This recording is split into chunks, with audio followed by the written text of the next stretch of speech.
Efa tena mihevitra ny olona ho dondrona mihitsy ve ny fitondram-panjakana ankehitriny?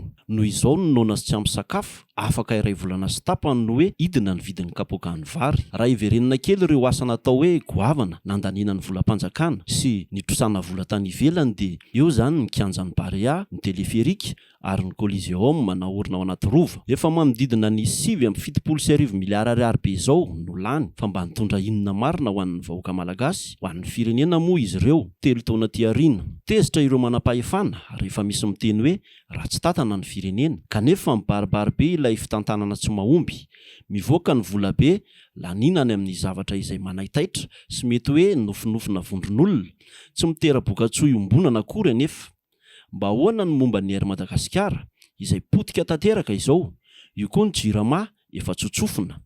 Ny harem-pirenena na biby na vato sarobidy na hazo sarobidy maro no tafaporitsaka tafavoaka atsokosoko an'i Madagasikara.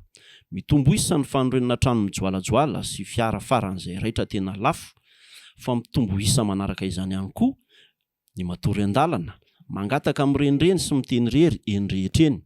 Sahirana ny olona tena sahirana. Vavabe no asetrin'ireo manam-pahefana, ny fitakiana mangarahara sy ny marina. Tsy ady misy eto, tsy loza voajanahary, nandravarava tanàna, nanamono olona netsiny, fa tsy fahaiza mitantana no mampiletika ny firenena.